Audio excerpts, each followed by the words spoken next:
William, if you're gonna be up here, you gotta be quiet, dude. William, if you're gonna be up here, you gotta be quiet, dude. William, if you're gonna be up here, you... I had the frickin' I had the stream on, dude, so I had like mad echo going on. I was like, what is going on?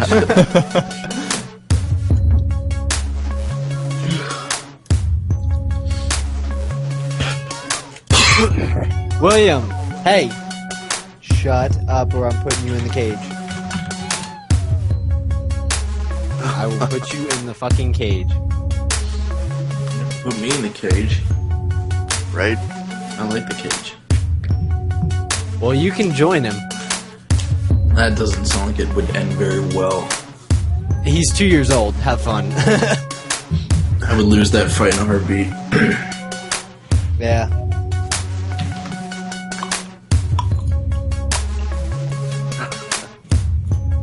Yeah, be quiet. That's right. This is a game.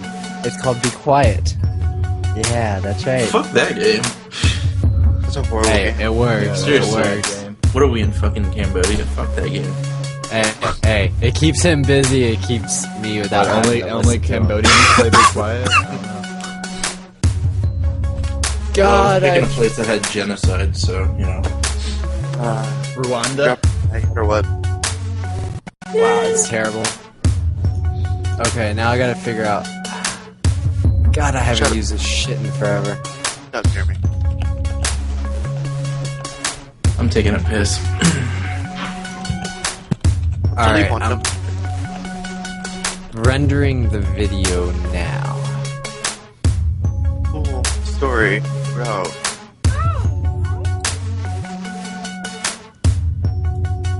Should I do it as an MP4 or an AVI or a WAV file? I don't know. I don't know. I have the settings that I can give you, but I just don't feel like getting them right now. So maybe you just wait. Or I can just use Pinnacle and do it. It'll take me less time.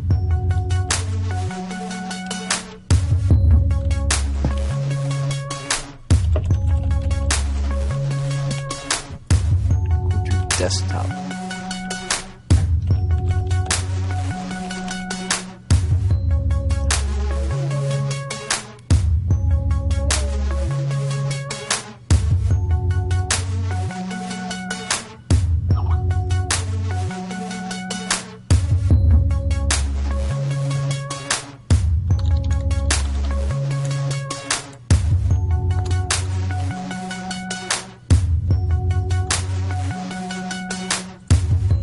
Alright, got that rendering.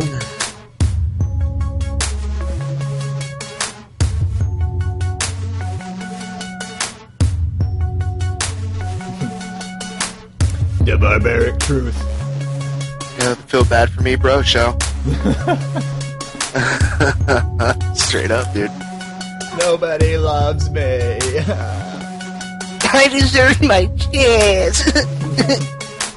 If I Wait, was wasn't Gage doing that yesterday? If I was put on a pro team, I would shine. Oh.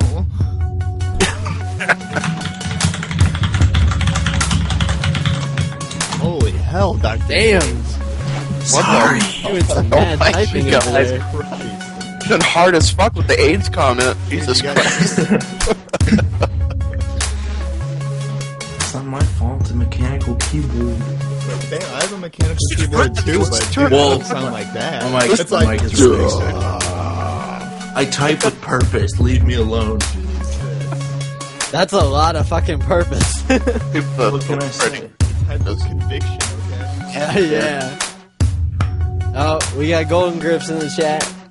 Oh, Karma's here to teach us a new language. I'm interested. That language Oh, was God. fucking last night, dude. He was fucking. I don't even know. Oh, fucking yeah. Dude, whatever he was I- typing was amazing. Yeah, Like- I mean, I think he blew everyone's mind with that shit. My nephew is fucking smart. He's barring the door with my other computer chair so my sister can't come get him. Okay. Why do people want Haggy on the show? What's he been doing?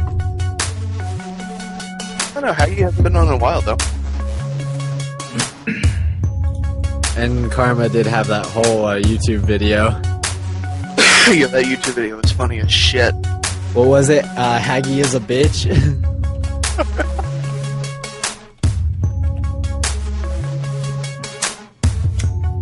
Intoxicated Karma. I think it was a little more than intoxicated. Call it crack. Yeah. It's a little closer.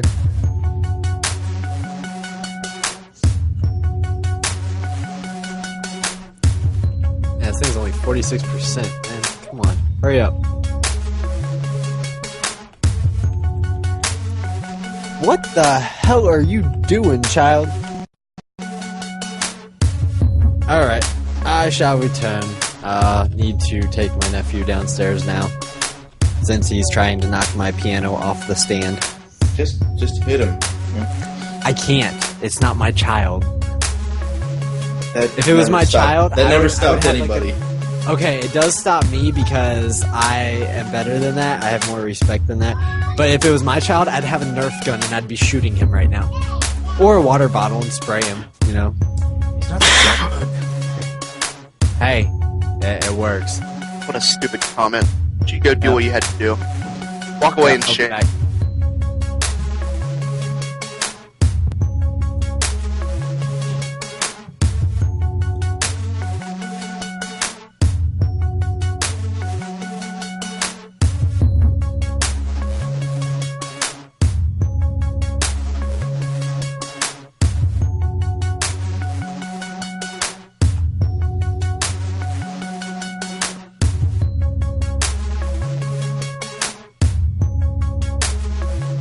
Sure, if you want. Cool. Get Sammy Sam in here. I love Sam. What's going on, guys? What's up? Hey, what's up? Nothing much. What's going on, guys? NaDeShoT here. How the Shut fuck up, you doing? Chiz. Why is Chiz on this show? He's irrelevant. There we go. There's Sam. He's a YouTuber. I just want to get some different opinions on what they think what's going to come out. Well, yeah, well, Matt's a YouTuber. He's not Chiz. good enough? Chiz is a Well, yeah, but Matt's a competitive YouTuber. I want like just someone not competitive at all.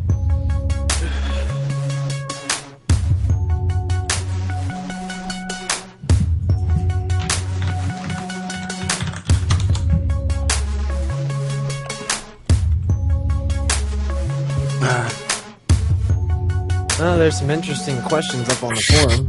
I can't even view the forums. I don't know why it won't let me. You gotta register. We had to enact that because of our little fiasco with Rod and. Yeah. So something. Yeah. It's just so when you register, there's a nice big disclaimer that says that we're not responsible for the posts that people make. Who is Sam? Who is this? X-Jaws. X-Jaws. Oh shit! What the hell? I told you to call him 3 I times. did call him. Call failed. Alright, Sam, what the fuck you doing? Rap. What's Parasite's Skype, dude? I always forget. What? Huh? What? Birthday? Sammy Sam! Sammy! I want to see if my mic is hooked up. The right one. I don't think so. I can hear Can you you. guys hear me? Yep. All the way from across the pond. Yeah. Save my video here. X-Jaws, how the fuck you doing? Doing good, man. How are you? I'm alright. Alright. Put the intro up. You're lucky, NaDeShoT, because Vaughn likes you. We were talking about earlier tonight, and he doesn't seem to like me. He'll shake my hand and smile, but Alright, well, what's up, Nah. ranters? Welcome to the Weekly Rant. We're starting off here. We got NaDeShoT, X-Jaws, and DrChiz in here just to get a broad view of Black Ops 2, what they expect from it, what they want to see from it, and get NaDeShot's opinion on the game, because he's been one of the lucky few to play it already. So I'm going to start this off with NaDeShoT. Just how was the whole experience there? What's going on, man? It was a good time. Treyarch was very welcoming. So was Activision. They had a couple of their PR guys take us out for dinner the night before that we actually played. So that was very nice of them. But just very peculiar couple guys because, I was expecting some corporate heads, being real proper. I have to watch my words and say what I say. But they were just nerds. They just wanted to play Call of Duty. They wanted to play video games. They were just like me. So it was a really good experience. Cool. Well, we have a lot of questions here so far on the forums. We have Chiz here. He's a YouTuber. Kind of introduce yourself, Chiz. Hi, I like dicks. I hate OpTic NaDeShoT, and I love Sam. Sam's my boyfriend. What kind of intro is that? I mean, I thought it was a pretty good intro. You asked for it, so Yeah. Yeah. What am I gonna do? Hey guys, OpTic NaDeShoT here, and I got a fucking sniper gameplay for you right now, and welcome to TheWRant. Are you done now? I'm good. We can go on. You good? We can progress. I think so, You yeah. get all of that out? Yeah. Okay. Okay, cool. Wait, Thanks. is there some beef between you two I don't know about, or is this just Nah, having fun play? I love Matt. I love Matt. All right. I'm kind of curious. No, mm-mm. You don't like me. I teabagged him into sleep. He spent one too many days at my apartment, so it's like He started crying when I had to leave. I don't even know why he's. He in left this me call. at an airport for 7 hours. So. We've got extras. We don't Okay. need Chiz. All right, so I'm kind of curious though. Like, you didn't get a play. Did you play at Gamescom, NaDeShoT? I don't think you did. No, I was actually in LA doing something else. Yeah. You guys will I'm find just- out more about that in the next couple months. I'm kind of curious on how different the gameplay was from then to now. Like, if anything changed. They or- were on a different build because when a game is trying to go through certification, they have a set date where they have to submit it to Microsoft for certification, and between say August and September, they go through so many different builds because their QA guys that are testing out the game are going 12, 14 hours a day trying to find whatever's wrong with this game. So they go through a lot of builds. I know the one that we played was very far along compared to the one at Gamescom, but still the basic mechanics were still intact and the same. Cool. Brian, did you have something you want to say? I was just gonna say we also have Xjaws here. If he'd like to introduce himself. Yeah, sure. I'm Xjaws. I'm a YouTuber. Pretty shit at Call of Duty, to be honest, but I've got a background trying to play competitive, and I really like the community, so I absolutely love seeing everything that Treyarch is doing to support the community, and I'm actually out here in Europe right now at Eurogamer, and I actually just came from the Activision community night party with Vaughn, and AC Bongos was there, a bunch of guys from the Call of Duty team, and they've been really, really hospitable here at Eurogamer, showing off the game.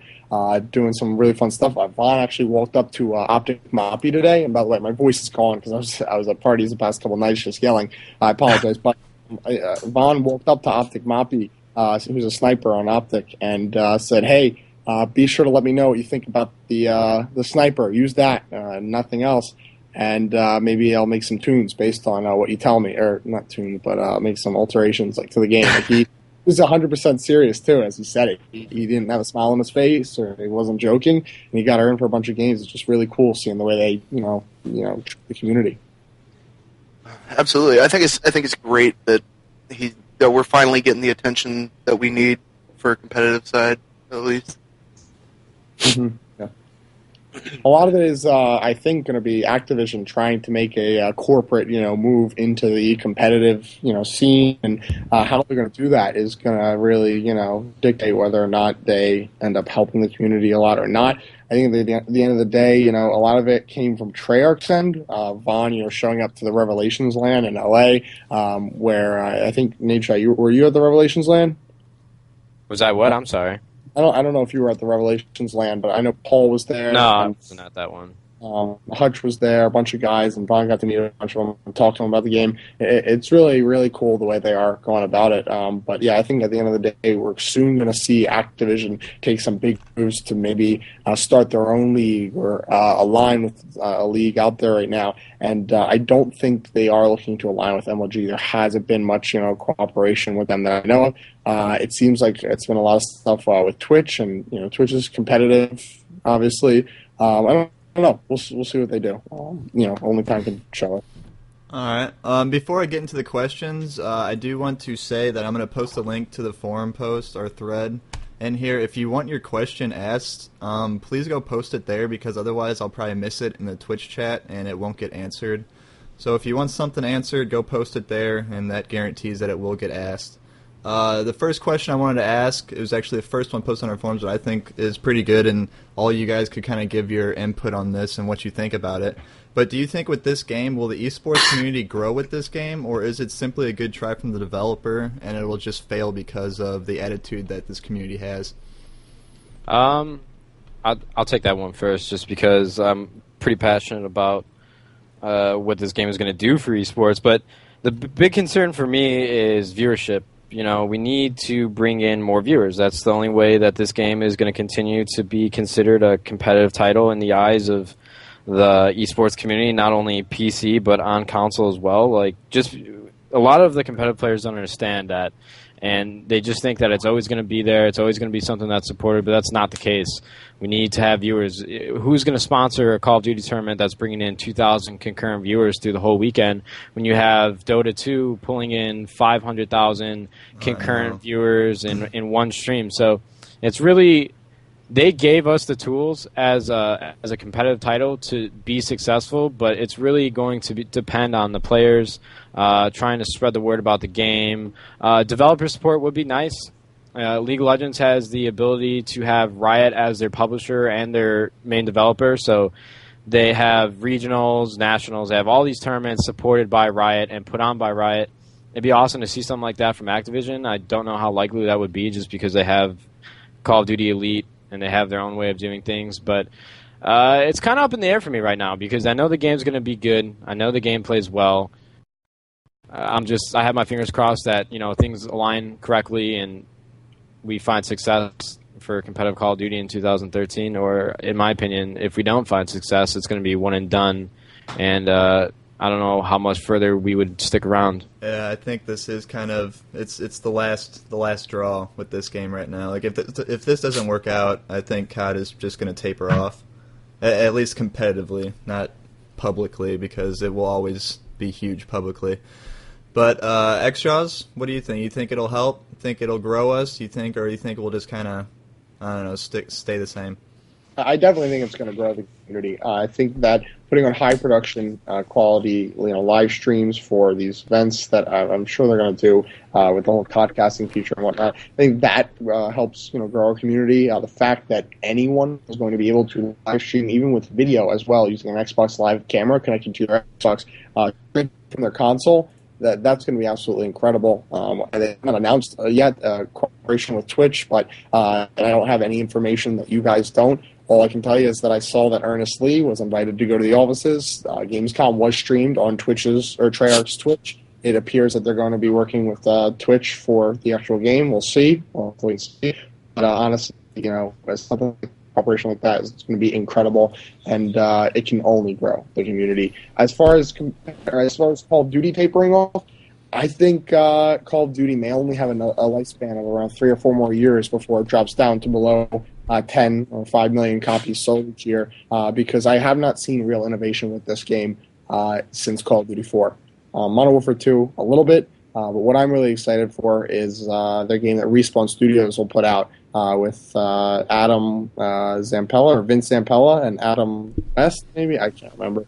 But those guys are working with EA, and EA does not have a competitive sense, really, for their game. I talked to a lot of the people from there, and they're not very intrigued by the competitive community at the moment. So we'll see. Well, I mean, now that you brought up that stream thing, I think that's an interesting topic, because I mean, yeah, it's great that all these people will be able to stream and stuff, but what does that do to to the streamers now? Like, don't you think it'll just kind of flood it, and there'll just be a ton of people streaming and no one watching streams, or do you think that it will bring more people into it? I mean, honestly, I think it'll just flood it. I think there will be a million streams with one viewer. There's definitely going to be some sort of requirement for your connection to stream, for one, so there won't be as many people streaming as you think. And 2, the people that are well-known streamers, they will not find any sort of decrease in their viewership, in my opinion. I definitely think, if anything, they're going to have more viewers. It's going to grow for the guys that have been around, who've been consistently streaming with Twitch for the past couple months. I really don't think it'll impact competitive esports that much for Call of Duty. Unless there was to be like a client in-game where it would allow you to view streams. And then again, I don't even know how much that would do for us. I just feel like streaming is just going to be a good feature for the title. It's going to bring more traffic to whatever website is hosting it. So I'm curious to see how it plays out, because I think it's kind of up in the air. I don't think anybody really knows how successful it'll be.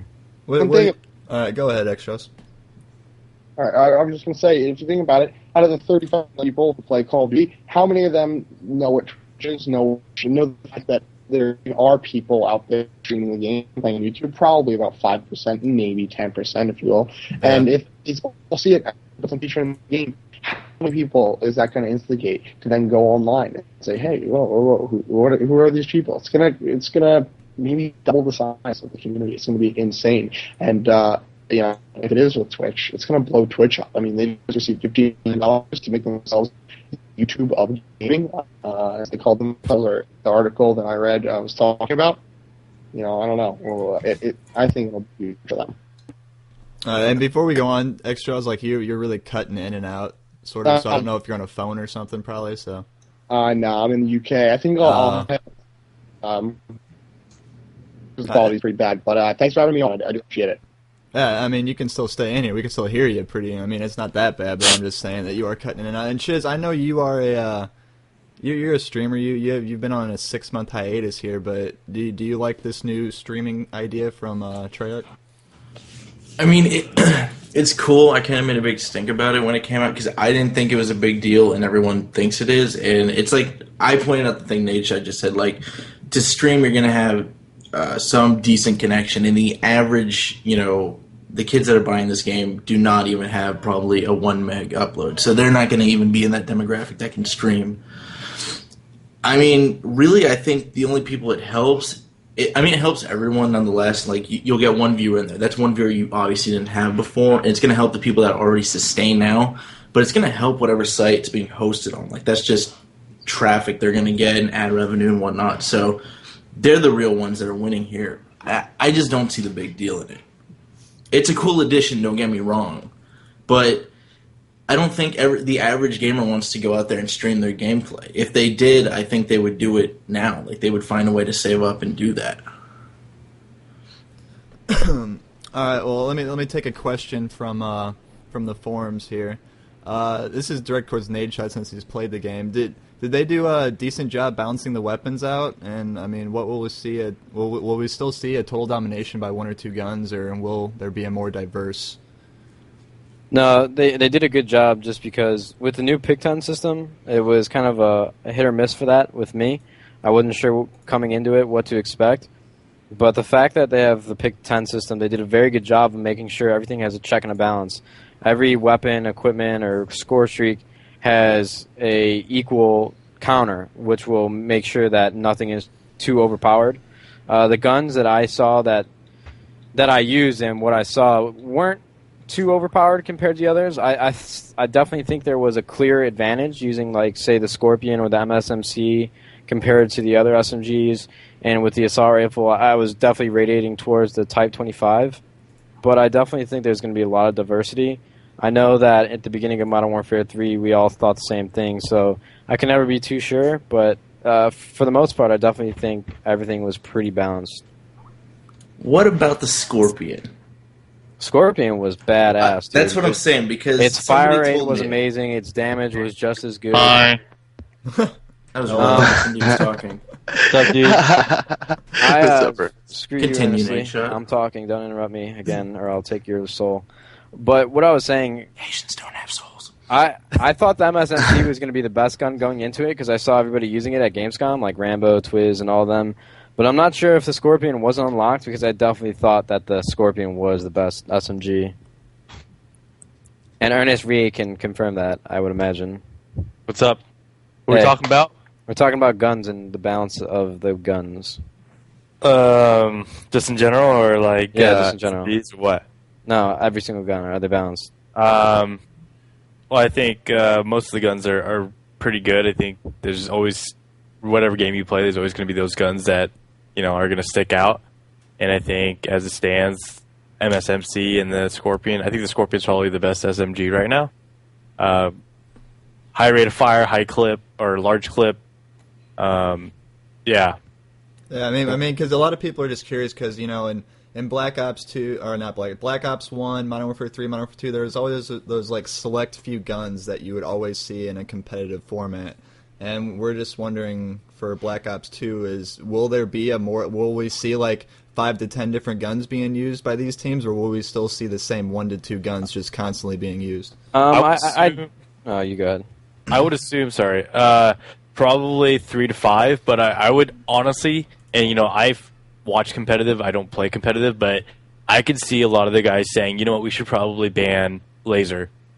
Like, honestly. Yeah, the laser. Because it is not, it needs to be tweaked, and when more people use it, you're going to see, like, if you watch the clips that someone was put up with laser, you literally have, like, no variation in your bullet spread. It just, like, shoots straight from, like, mid-range. That's something that the players from Gamescom had to say as well. They said it was way overpowered. I didn't know if they had changed that since the showcasing there or not.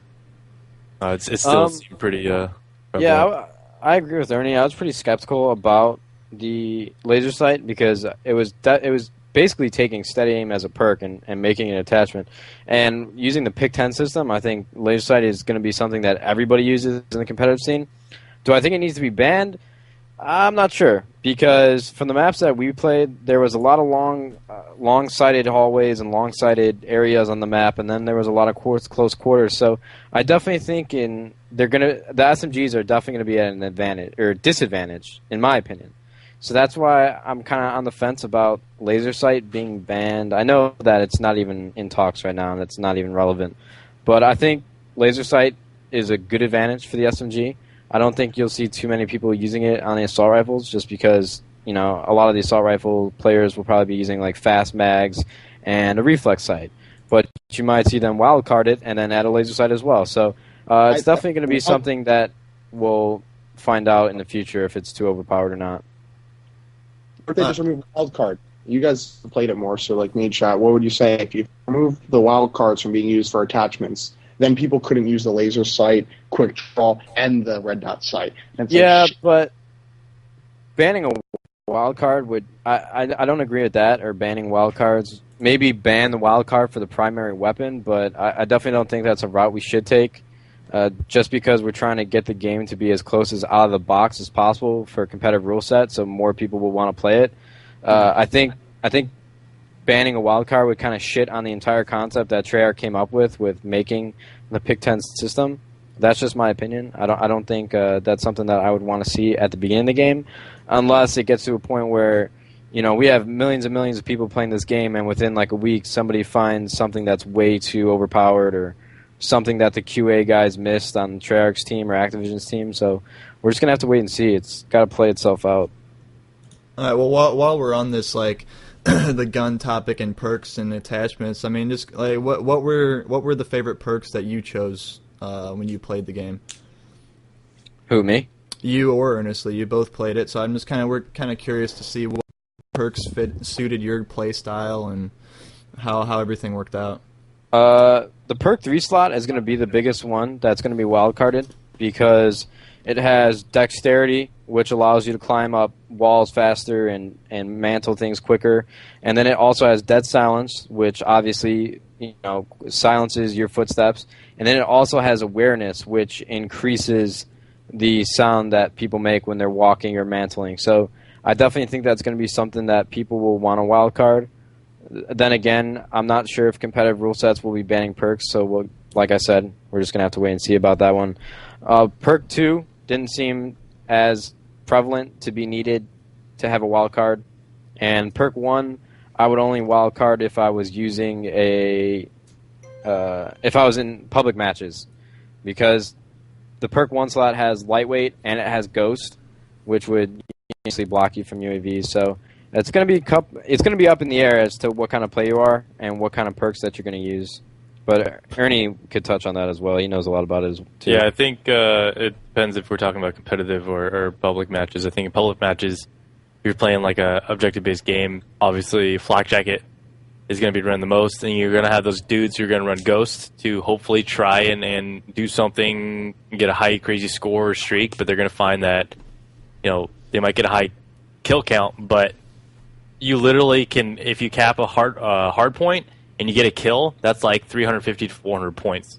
So you would have to get 3 to 4 kills just to get that equivalent amount. So if you're not running flak check, if you're not playing the objective, then kind of at a disadvantage. So for perk 1, Ghost and flak check it, obviously. I can see some TDM guys running like Hardline and Ghost all the time. Hardline, I think it cuts the score streak requirement by like 25% or 20%, which is pretty significant. Lightweight, probably competitive guys, not really the public players. Perk 2, Scavenger, definitely, because Scavenger replenishes. They drop Scavenger packs. Enemies drop Scavenger packs if you kill them with a non-explosive, and it replenishes everything: equipment, grenades, Claymore, C4s, shock charges, all that stuff. That's So- awesome. Yeah, that's But that's what I was wondering as well. Like if it did that, because I know that's something they changed for Modern Warfare 3. Yeah, Yeah. I mean, but it does make sense because if somebody's just camping, then their Claymore, if they kill somebody, they don't get a scavenger pack off of that kill. So it is kind of a check and balance there. I can see a lot of people using that, especially since fast mag isn't like dual mag, right? You don't get extra ammo. Ammo is probably going to be a big issue for like just about every single gun. So a lot of people are going to run scavenger, and then fast hands. The snipers are going to use fast hands. It's really awesome because it makes you throw stuff faster and change weapons faster. So if you're a knifer, a tomahawker, or your sniper who likes to have that insurance with like pistols, definitely going to be running fast hands. And then toughness is probably going to be a more competitive type of perk. And then what else? I think there's like hardwired. So there's a lot of like situational perks, right? And you wouldn't be running these perks as your primary. You'd have a class with like hardwired or a class with like what's another one? A class with EMP grenades, right? Because EMP grenades, many people don't know, it takes out equipment completely. A stun or a flash will only temporarily stun or disable that equipment, but it literally is like half a second. Like it's not like how it was before where you stun a doorway, Claymore's disabled for like 3 seconds and you run in. It's like you stun it, and if you don't run at the same time you throw it, it's going to be reactive and it's going to explode and kill you. And so the counter they put in there is like, you should probably think about using EMP grenades, because EMP grenades will take out equipment altogether. It'll do significant damage to like an AGR, which is that robot, or the Guardian, and that in itself is going to be a nuisance. But anyway, back to the perks. The Claymore. Perk 3. Sorry, just go ahead. Claymore's cool really quick. Sorry, I wanted to know because it was very different from Modern Warfare 3. They killed you very, very quickly. They exploded. Are they that quick in Black Ops For what? 2? Or Black Ops 2? He's talking about the time When you they trip them detonate. when they explode. To be honest with you, me personally, I didn't use Claymores not because I'm a competitive guy. It just didn't seem like something that was worth my time or point for the Pick 10 system. Like you guys know, I'm not sure if you guys do, but I'll explain Pick 10 real quick. I won't take a long time. Pick 10, anything that you use is a point towards your class. You get 10 points. So if you use a wild card, that's a point. You use a stun, that's a point. You use a perk, you use an attachment, anything is a point. So it got to a point where I wanted to wild card 2 of my perk slots. I wanted to have 3 attachments on my gun. And equipment was really something that I didn't use as much. The only thing that I would try and even give a point to, like waste a point, would be, say, a frag or a Stuntex. I didn't use C4. I know I'm more of a competitive mindset guy, but I just didn't see a use for Claymore, to be honest with you. Well, Just with all the points that I wanted to use. That's the thing. Here's my question, because stuns are a big deal in competitive play, obviously. So do you think people are going to be sacrificing their stuns for another point, like an attachment, for the competitive scene? I'm not talking pubs.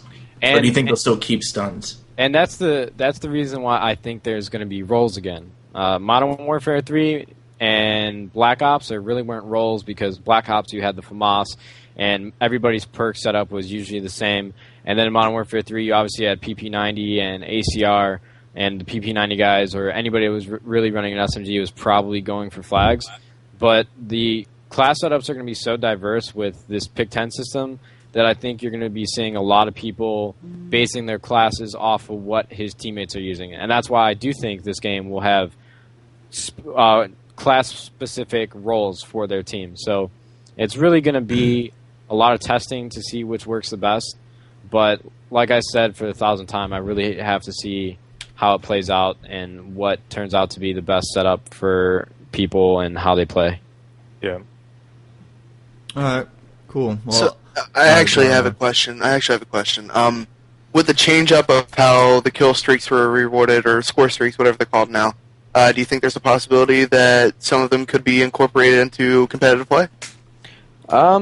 In my opinion, yes. I really do think that score streaks could be added and still be competitive, in my personal opinion. I really think it's something that we should look at as an option. I'm not sure how closely Treyarch will be working with the competitive community. Obviously, we have Hatra as the esports representative, so we'll see what we can give our feedback to him. But in my honest opinion, I do think that they could be used just because, in my opinion, Modern Warfare 3 could have used kill streaks because at COD XP it played fine. It kind of added more strategy into it. It added more thought into the game. And since all these score streaks are pretty hard to get, you need to get a lot of kills, a lot of points, and it's hard to go on streaks in the competitive scene. And I think every single one of you knows that. It's very hard to even get like a 5-kill streak in competitive, and that's something that's considered pretty rare. So I believe if everybody looked at the game at how it is out of the box, I definitely think score streaks could be used. And that's something that we could also look at as a tool to adding to the viewer experience. Because if you're watching a competitive match and you see somebody go on a tear with like a 7-kill streak and then they get like a lightning strike or a hellstorm missile, that's going to be like, oh shit, this is going to be a good play. Like, we don't have that right now because snipers aren't viable options in competitive. But don't you think that it would slow gameplay down a little bit? Because right now COD is the run and gun game. Like, it's pretty fast paced. Like, someone's always moving around. There's always rotation. Do you think adding in kill streaks like that will kind of intimidate players to play a little slower and kind of wait back for that kill? Or, I mean, how do you think it'll change the aspect of competitive play in general? I think that's a competitive. That's a public type of mindset, right? I think the competitive guys know that, like, if you play like that, you're not going to be able to plant the bomb, cap the flag. Especially how you said it's set up. If you don't get rewarded for kills. If you're kill whoring in CTF, it's going to be hard for you to get a UAV. Like, in all honesty, it really is, because I think you get like 50 kills for or 50 points per kill, and the first score streak is like 400 or 500, I think. Right, Ernie? CTF, like 350 for UAV. CTF, I don't know. Like, it's hard because this is something they can change. When we were talking to Vaughn about it, is like they can change those values. So if they see like it's way too easy for people to call in UAVs, they can change the CTF, the modifier of the points that you get per kill, and they lower it or they higher it. And so right now I think it's 350, and I think a kill is 50 points in CTF. I don't actually know for sure though. Could be 75 or 100. And in the competitive scene, if you can't kill somebody that's camping, then you're probably not going to win. It's obvious. Even say you have like Big Timer or Proofy or Scump or Stainville, they have some of the best shots in the game, but they're going to die. They cannot hold down a position on the map by themselves just because how many flank routes there are and how many people are throwing stuns and nades on the map. I know a lot of competitive guys are going to, shun me for this and hate me, but I really do think that score streaks can be a viable option. I think they would work. I think they would add to the viewing experience, and it's going to help us because it's going to make the game out of box more playable, and more public guys who don't even know about competitive Call of Duty are going to be like, oh, what's this League playlist? Let's try it out. They're going to be able to relate with it a little bit better. That's why League of Legends is so successful. League of Legends, basketball is basketball no matter where you go. Same rules, same how it's played, and that's exactly what League of Legends offers. It's the same thing as soon as you log in for any casual player or competitive player. Going in, I think scrims with score streaks. I think people should try it out, give it a chance. So if no one scrims with it, no one's going to like it. You got to try it. Yeah, I agree. Haggy actually asked me a question. He says, does the score streak use up one of your pick 10 points? No. Is it a completely different system, or I'm trying to understand You pick 3, you don't get... So it goes back to Black Ops. You choose 3, and that's how you get... you use those for the entire game. You can't change it in-game. You have to do it... can't change it in-match. You have to do it in the lobby. Yeah, your score streaks aren't directly correlated to your classes either. It's like, if you look at the lobby on the left side, it goes, create your class and then score streak. So it's not something that is used in the Pick 10 system. Okay. All right. Well, we brought up league play. Someone said league play in here. So there's a question. How much do you think league play will affect the competitive scene as well as the YouTube scene? I'm a dreamer, so I would like to think that league play would be the standard for YouTube. But obviously, since we're dealing with such a large community who's been doing this for so long, everyone's still going to be looking for those high killing, low KD games. But I definitely think league play is going to be the single biggest factor for competitive Call of Duty growth in Black Ops 2. I know that they have a 6v6 league and a 4v4 league, so I definitely think this is going to be our biggest tool and biggest asset for growth in 2013 with this new title. Treyarch did a lot of thinking for us. They went very in-depth with how they made their game. They went into detail, and they made all the things right that have been done wrong in the past. So it's really going to be up to us and up to the playlist as well to try and drive more exposure towards the competitive side for our own community. We got a couple of YouTubers in here, Ernestly and all you guys, XJaws, DrChiz. What do you guys think of it, of the league play? It's fucking awesome. Yeah, I think that there'll definitely be a change within the community. People will be more interested in watching that, but really, what you got to look at is the trend on YouTube. Who's getting the most views right now? It's not the people getting the most incredible gameplays in the world, really. It is the people who have amazing personalities, and the competitive community isn't really known for having too many of them. And NaDeShoT is one of them. That's why his channel's done so well. Thanks, dog. Whatever. But I'm just saying, there really are very few guys who actually can put themselves out there and collect an audience on YouTube. The guys who do it well are guys who are these great, energetic personalities all the time, like Syndicate and like Slide Fox. These guys get 90% of the views compared to the guys who are getting incredible. The best gameplay comes from someone like Fearcrats, in my opinion. He's got some of the most incredible gameplay I've ever seen. It's not competitive, but his views compared to Syndicate's, I think that more important than what league you're playing in is going to be the competitive gamers, adding in more personality into a lot of their content. Anybody else? Ernestly, you got an opinion on league play? I think it's definitely going to help grow the competitive guys, but in all honesty, it's just going to be another community. I don't think I don't know. I mean, I think it's just going to expose the competitive stuff to more people, but I know Matt, and I talked to him a lot about this, but I think that all the competitive guys have high hopes. It's going to grow, but it's not going to grow to the extent of what YouTube is. YouTube is not, competitive Call of Duty is not what YouTube's about, right? YouTube is untouchable right now. Yeah, Right. It's just being realistic. I think it's going to grow. It's going to be great. More people are going to watch the live streams. More people are going to watch YouTube videos, but it will never get to the point how Call of Duty is on YouTube, just in my opinion. And that's the biggest thing for me, too, is because obviously we're not going to have the same viewership as the YouTube side of things as Call of Duty. But that's why we need to focus 100% on our viewership. I don't know how many times I got to say it. I try and preach it in my videos, and I try and expose as many people as I can to competitive Call of Duty. That's 90% of what my actual uploads are on YouTube. And my channel does well. I average around 15 to 20,000 views a video on a good week. And that's not a lot. It really isn't. So that's not that many people that are hearing about competitive Call of Duty. That's not a lot of people that are exposed to it. And that's why it's my sole goal right now. If you guys go back and look at DreamHack in Valencia, there was 32 teams that showed up. I know that was a European event, and we were expecting more viewers just because competitive Call of Duty is a little bit bigger in Europe and in Spain.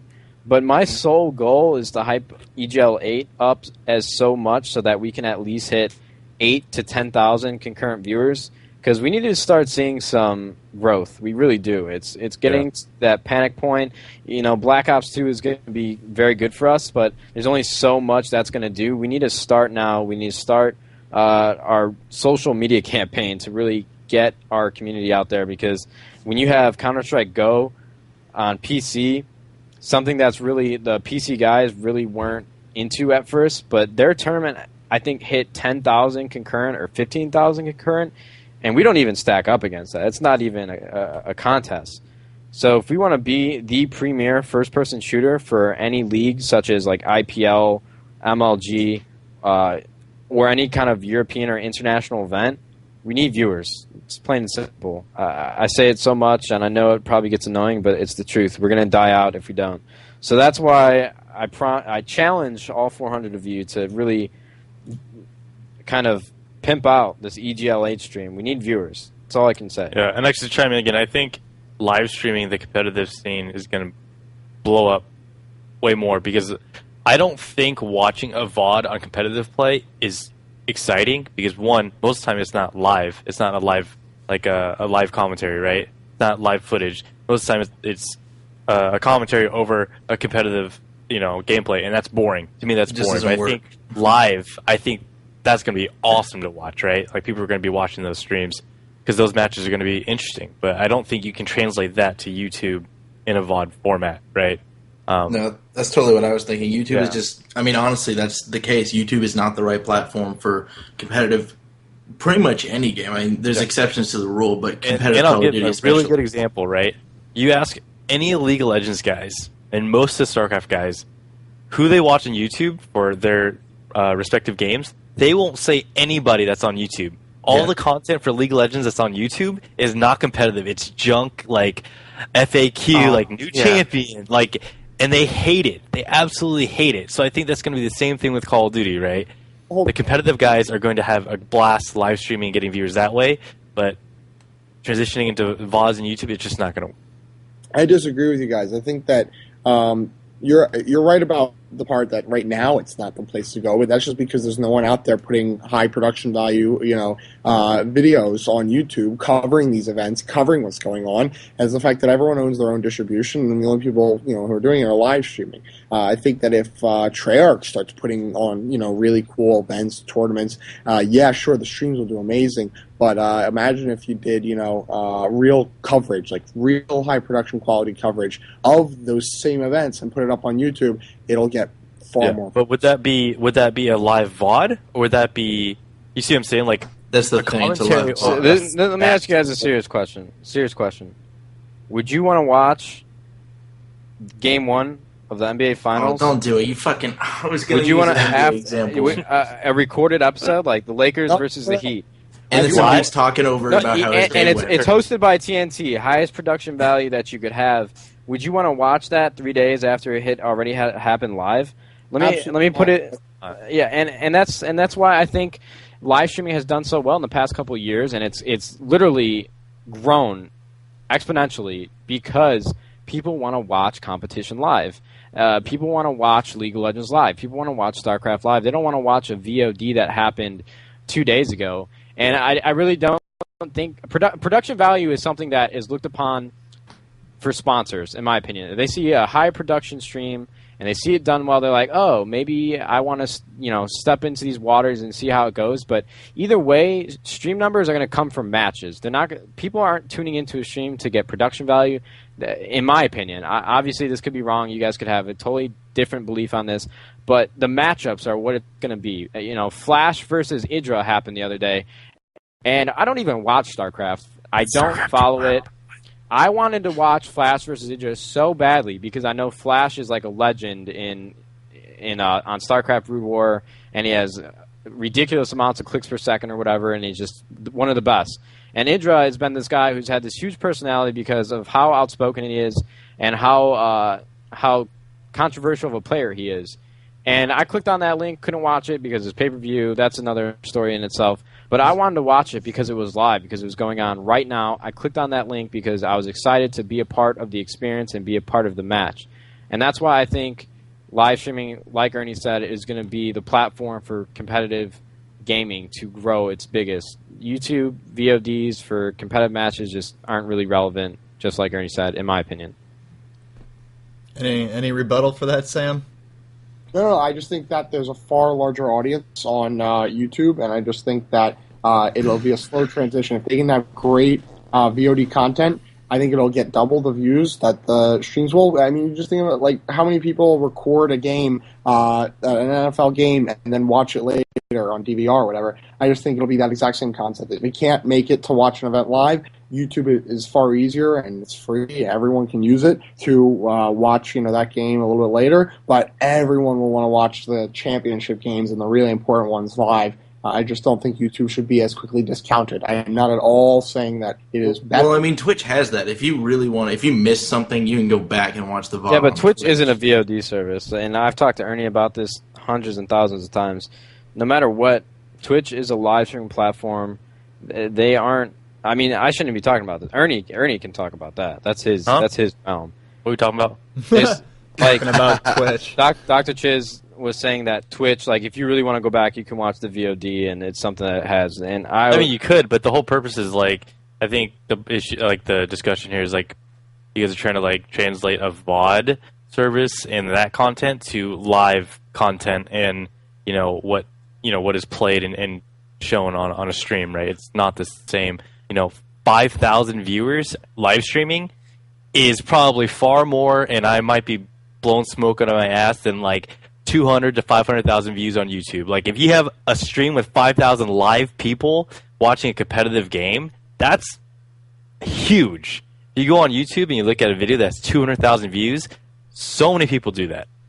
It's not the same thing. Plus, they come from over time. They get long tail. Yeah, it's just not the same. You can't compare. It's like apples and oranges. It's just not the same thing. And so I think 5,000 is a lot to the person. That's who a ton. That in the stream. That's a ton. I mean, NaDeShoT has 100,000 subscribers. He can put up a video right now telling people to come to his stream. He more than likely will not get 5,000 concurrent viewers. That is not an easy thing to do. Yeah, I get like 1,000. Yeah, 1,000. Yeah. But I'm saying 5,000, like Ernie said, that's a lot. Okay. Yeah, dude. I've never had a live stream hit 500,000, and I've posted multiple. I don't really post 500,000. Jesus Christ, dude! I didn't know you were streaming Dota. I think my best day was like a couple weeks ago. And I was taunting Ernie the entire time because I had like 2,200 concurrent viewers, and I was playing game battles matches. That's a lot of views, and people wanted to watch it because we were like 60-0 at the time. I think more or less people were in there because they wanted to see us lose. But that doesn't change the fact that if I were to take those VODs and put them up on YouTube, probably get like 15 to 20,000 viewers. But to have 2,200 concurrent viewers on one live stream for competitive Call of Duty was pretty awesome, in my opinion. Not just because it was me, just because that's a lot of viewers. DreamHack Valencia didn't even peak out at like 2,000. Yeah, there's like I think you might be. Rambo doesn't get that. Like, hey, well, doesn't get that. Like, no, I don't think it's one thing to say that because I was on the front page quite a few times with Twitch's new system and how they interact with like highest viewed channels and then put them in the front page. But I wasn't getting that many viewers off the front page, so it was like a steady like 2,000 concurrent viewers the entire time. You know what I'm saying? So. That was huge for me. Not just because it was me, but because it was myself streaming concurrent or competitive Call of Duty. And I think TBNR Frags tried streaming that day too. And I just don't think his viewers went up and he signed off. It might have been because he was bored, but I felt pretty accomplished. I'm not going to lie to you guys. Like I was happy. You should feel good about that because that's the only thing comparable to that is the live events that are streamed. Yeah, for real. I mean, when we had that Wings of Redemption show, man, when he came on, we got up to like 1,300 viewers. I was ecstatic. I was like, holy crap, we broke 1,000. Yeah. I was happy we broke 800. And then Ernie, being the snob that he is, just put me back down there. I think he's like, you suck. League of Legends. GTFO, like 10,000 concurrent. Well, I've never said. I'm just saying, this is This is still chump change compared Yeah. to Yeah, no, real and live streaming. That's why I love talking to you, competitive because stuff. you really put me back in my place, like knowing like it's really irrelevant. We need to exponentially increase our viewership to stick around. I completely agree. Do you think the codcasting thing will kind of usher that along and help out? If you have somebody who's familiar with the system navigating it, I think it would be awesome. Just because those features are there doesn't mean they're going to be used. So I think it's going to be up to stream service or whoever is hosting the stream to maybe put on the highest production that they can. I think the features that they did add to the codcasting is awesome. I think the mini map with all 8 arrows on the map will be utilized a lot. I definitely think that's going to put it on some perspective for the average viewer who's maybe not familiar with competitive Call of Duty. They might think, oh, I completely know what's going on. And you have red coming this way, you have blue coming this way, and they're trying to plant the bomb here. So some of the features that they added were stellar. Also, the side panel where it shows all the players in the game and what kind of kill streak they're on. Like, say they have like 5 kills and they're going on 6, like, hey, we're going to switch over to that player. Codcasting is going to make the streams more entertaining. But like I said, you're going to need someone who's experienced with the system to make it look as good as it can look. But props to Treyarch and Hastro for consulting with them and implementing codcasting, because it's going to do wonders for us. I don't know how big of an impact it'll make, but right now it's the best we got.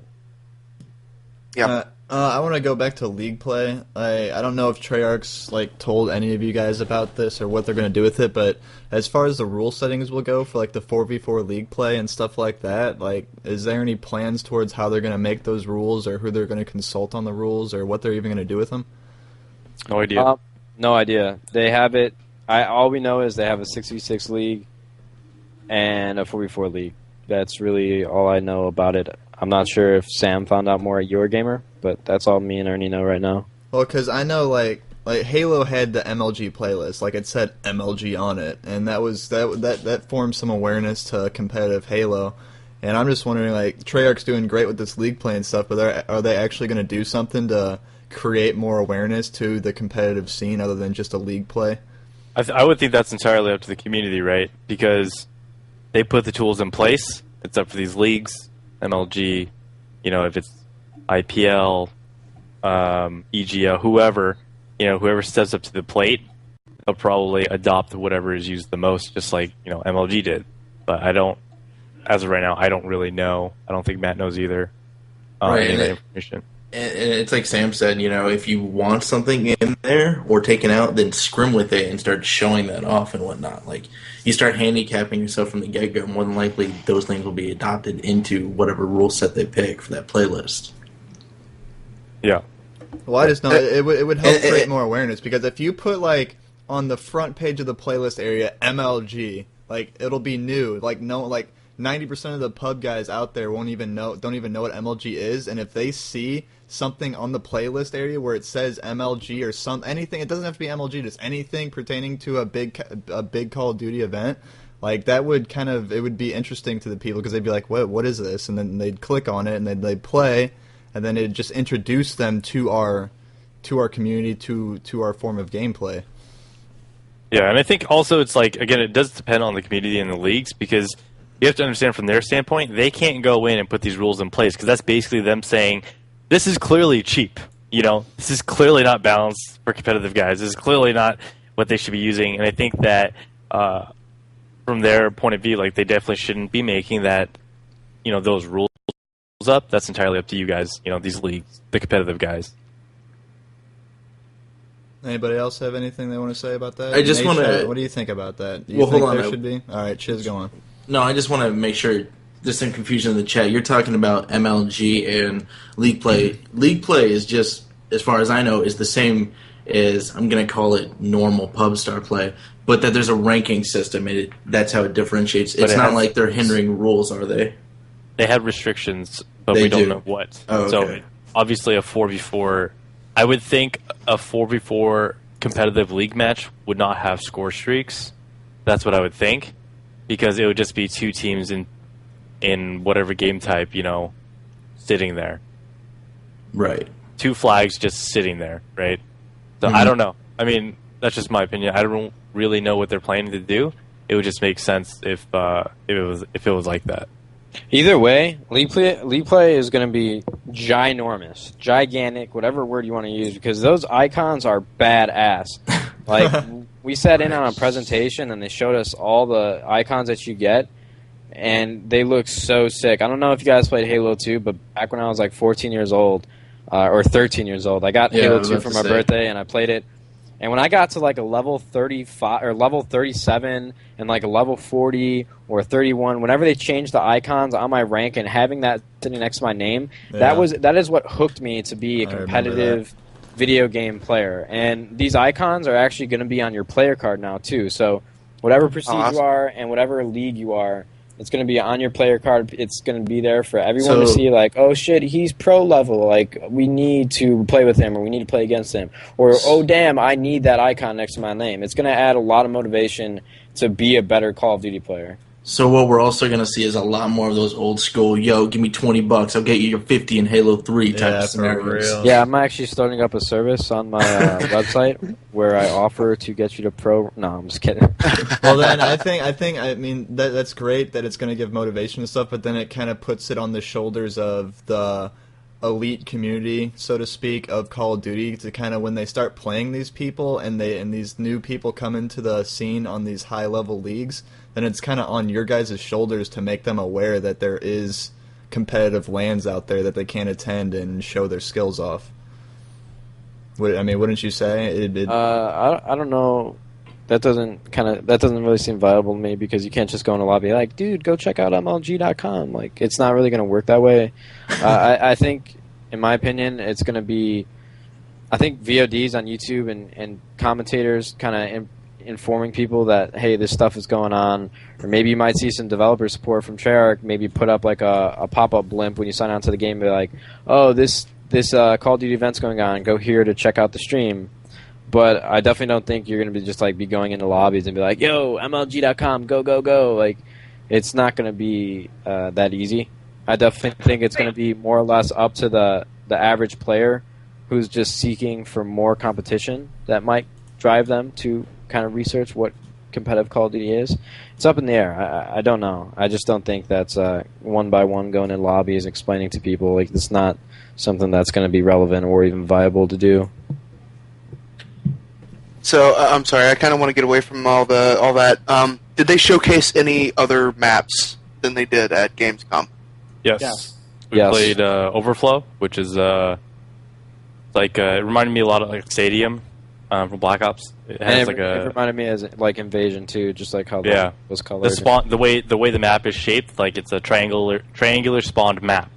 So spawn trapping is difficult because there's like a back alley that they can run out of if they spawn in that back alley. The other map was Hijacked, which you guys saw. That's like Nuketown. And then we played one more map that I can't remember. Express, yeah, that was. Express is like a combination between Arcaden and Terminal on how it looked, but it was basically like a gigantic half circle. So say you take like a circle and cut it in half. That's how the map was structured. It's got trains on it. There's a movable train that comes through like every couple minutes, and it will kill you if you touch it. There's a lot of different. It's like all of the maps that we played were basically 3-lane maps. So a lot of them. Do you think they could have been viable for competitive play? Yeah, I actually tweeted out the other day. I think 4 out of the 5 maps that we played, and actually 5 out of the 6 maps that we played, in my opinion, were viable options for competitive S&D. And I thought 4 out of 6 of them were options for capture the flag. So the maps, the ones that we played and saw, I definitely think will play well and be options for competitive Call of Duty. And that's a good time because there's a lot of maps that we didn't play, and you guys know that when the game drops, it's going to be more on the disc. Yeah, I've seen leaked images and stuff already. Now, getting past the maps, are there any new game types that they kind of showcase to you guys that you think would be good for competitive? I don't know why I completely forget about this, but capture the flag. Everyone listen now. If you win the first side and then the other team wins the second side, it goes to its own overtime. The first round of overtime plays, and it records how quickly you capture the flag. And then for the second side, that it will make the time in which the team captures the flag on the first side. Oh, that's awesome. That's the time limit for the second side. So say you go into the first side, the other team scores it in 2 minutes and 30 seconds. The next round of overtime, the time limit will be 2 minutes and 30 seconds. And in Domination, it switches sides on its own, and it takes a cumulative score from both sides and adds it up to who wins. So, very good. Very, very good. That's awesome. On the last time we talked about Black Ops 2 was right after Gamescom, and we had Rambo and Twiz and someone else come on and talk about it.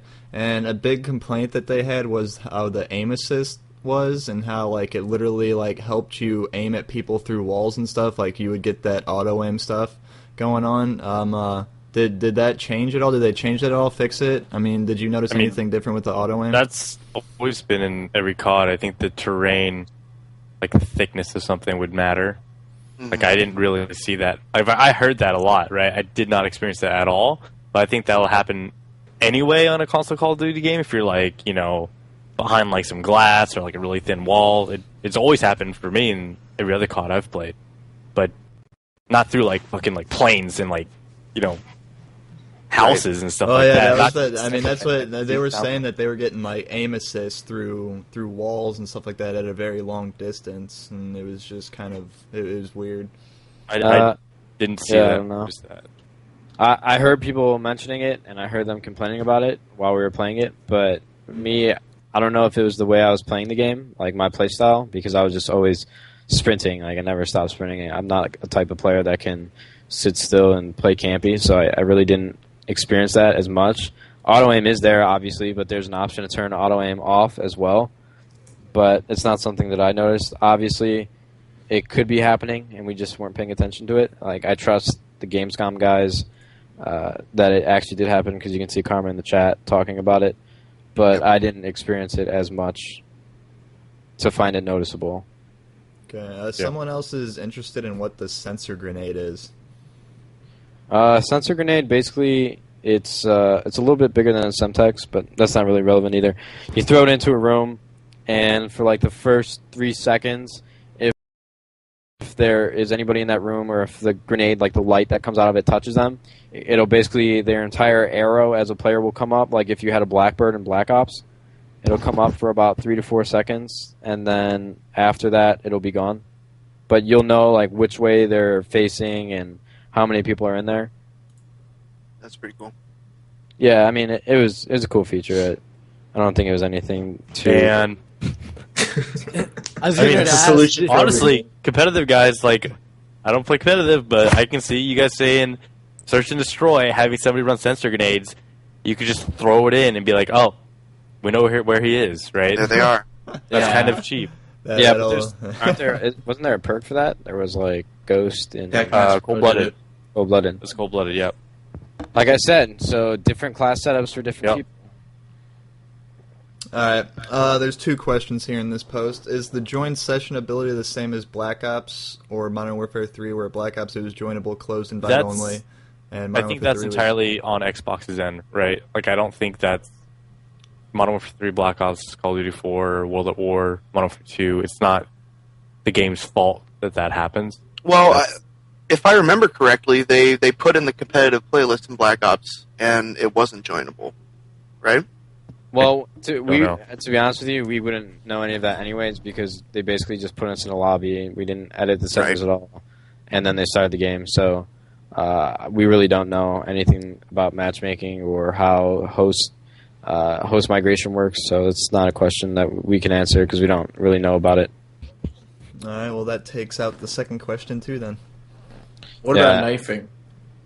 Knifing. I saw a clip from Prestige's Key, and he didn't get any knife lunge, but fucking Ernie gets a quad feed. So there was little to no knife lunge. Like you just got to be a beast like me if you're gonna play. Right. Okay. I don't even want to hear it, dude. I got a quad feed in that game. Ernie, can you go back and screenshot that for me? I'm serious. I actually went back to find it, and I couldn't find it. You're lying. No, I think what happened is like I died, and there was a kill cam, and it like hid like one of the kills. So Either way, I got a quad DSR 50. Yeah, he did. But either way, getting back to knifing, there's like little to no lunge. It's going to be hard to get knife kills. And also to chime in, like we didn't play online, right? And Yeah, right. netcode, how game plays online, is ultimately, all these predictions, knife lunges, all this stuff is going to be a factor. Because if you're lagging and I knife you and you're running ahead of me, you might even be in front of me, and I might get a lunge on you because that's the way the game's going to register it, right? So, don't know until we play online. Yeah, lag compensation definitely makes a big difference. I have a guy in the chat asking if you can YY in this game. Yes. Obviously, you don't want to do it with fast hands because you're just you're Tourette's and out or whatever. But if you have fast hands, you get YY. How many C4s do you get? One. You get one lethal or one tactical, and then you have the wild card for the second one. Yeah, no, wait. If it's the same one, okay, sorry. If it's the same one, it costs a point. So if it's a C4 and another C4, that's 2 points. Mm-hmm. Yeah, that's what I meant to say. Okay. And Ernie, is it effective, would you say? C4? Yes. Yeah, it's pretty awesome. Okay, good. Just making sure. Saw your kill cam. What about shock charges? Are they similar to stun grenades, or like what's the deal with them? It's like the worst feeling ever. Yeah, it's like the combination of a stun and a flash. You can't move and you can't see, but it only happens for like 2 seconds, I would say. Definitely enough time to die, but I think you could get to a point where you can escape death. But like I said, I wasn't running any tactical classes, but I wasn't playing competitive guys, so I don't know. Like That's kind of what. Sorry, go ahead. That's kind of what Carmen and them were talking about as well. They said that those were a little bit on the overpowered side because you can just put them on, on walls or on the ground, and choke off points and just wait for them to come. So, like, when you think about the competitive dudes and what you shouldn't be taking out of the game, there's just too much of that stuff, like C4s, claymores, bouncing betties, shock charges. Yeah, you said that like a song. You like C4s, claymores, bouncing betties, all that stuff. Like, you put a shock charge like near a route near the bomb, and you plant the bomb. You don't even have to go that route. If they run by it, they're going to trigger it, to go back to the bomb, right? So I think that there's just too much of that kind of stuff, and I think that shock charges probably aren't going to be allowed because I don't.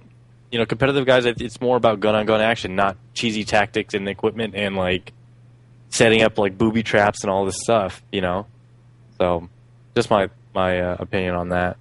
Well, I mean, it obviously could change the play style as well. It could become more tactical like that. Yeah. True. I hear this a lot, actually, that a lot of people are curious about the reticles and like the different colors and stuff from Black Ops 1. Camos. Yeah, did they change that? Did they bring it back exactly the same? Even more customizable. There's a damn mustache reticle for Christ's sake. A mustache. Yes. And that's like that's one of the only ones that they showed us. Like there is a mustache reticle, and it's like the straight French like curly mustache where it like curls down like and the up Pringles and around. dude. The Pringles dude. Yeah. Nice. That was one awesome. of the reticles that they showed us. And the new camos that they added are badass, dude. They added a screenshot of what was it, cherry blossom, they had like carbon fiber, art of war, skulls. They added a lot of customization, which is really awesome, and it looked really good and really clean. I think you guys are gonna like them. Did they do the face paint as well, or did they remove that? I think they removed that. I don't know. I think they might have removed it too. We didn't see anything with that. Who cares about face paint, honestly?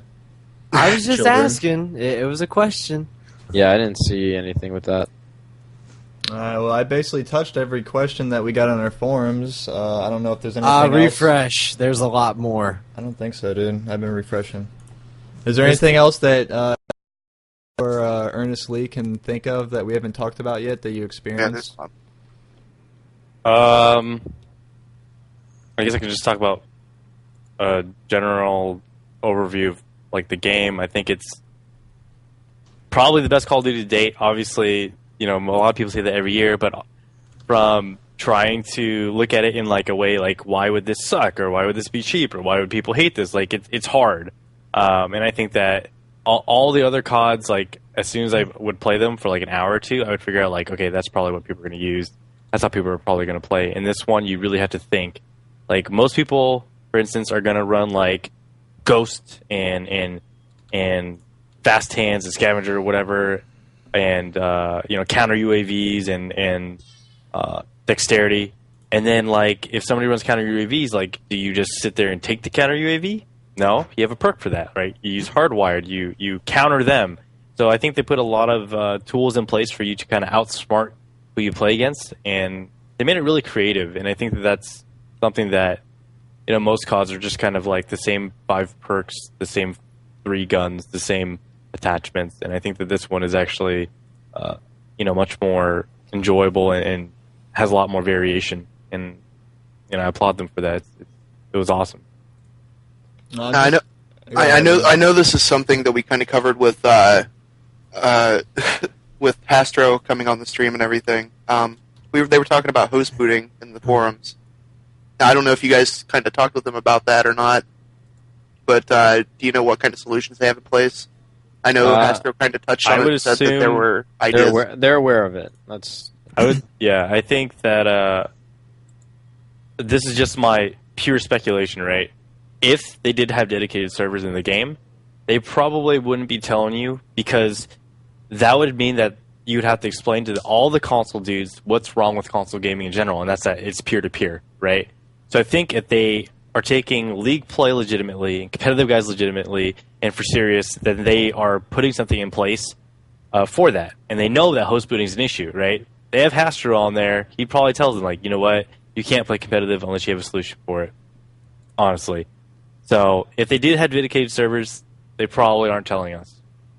Because there's a lot of logistics that go into that, too. You can't just slap on dedicated servers onto a game and be like, hey, guys, everything's great, dedicated servers. Because then you have to explain what the security risks of having a peer-to-peer game, what are those risks? Why haven't they done it before? All that kind of stuff. Yeah, So, I completely agree with Ernie. They're aware of the problem. They know the issues that go into having a competitive league that's based off of skill and gives you a ranking. It knows that a lot of people will probably cheat for it. So Treyarch is definitely aware. They're very smart people. They understand what happens online. So if I had to guess, they probably have something in place to counteract those issues. Well, I want to talk about the recoil on the weapons, because that's been a huge thing where there's no recoil at all in most of the weapons that are using right now. And I saw you tweet out something about how there is recoil and guns will take skill now. So I'm kind of curious on what types of guns you used and what the recoil was like.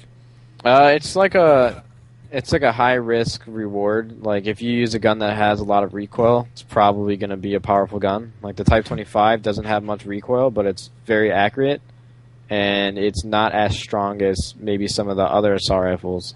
Same thing goes for like the MSMC. It's very accurate, but its damage is kind of lower, so that's how they kind of even it out. And with the Scorpion, high fire rate, very powerful gun, but it has quite a bit of recoil. Not saying that you can't slap foregrip on there and make it just as viable as any other gun, but there are significant recoil patterns to certain guns, and it definitely does make weapon selection more prevalent, just like any other Call of Duty has it. Yeah, and a lot of people asked me like why I had on my clip with the Cherry Blossom Tar, I had a grip on there because without it, I couldn't use it. It was just like the recoil patterns are really unique and something I was not used to that recoil pattern, and I had to use grip on it. And so I think that they really kind of put that time into place to make a gun like it works this way. Okay, you want grip? You just lost a point, out of your pick 10, Yeah.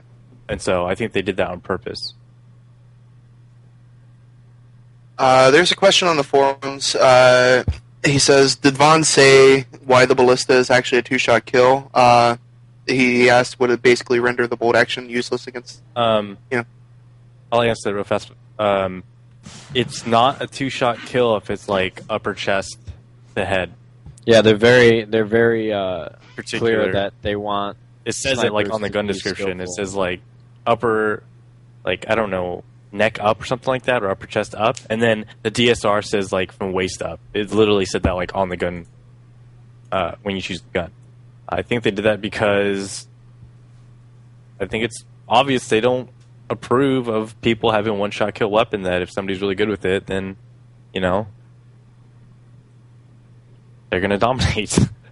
Yeah. Yeah, like I used the ballista in my clip that I put up on YouTube, and that was like a surprisingly really good run because they only gave us one game, and we didn't get to pick which game we wanted to record. It was like, all right, so this is going to be your game to record. Sit down, play your match, and then you can take a minute and 30 seconds away from that to use in your video.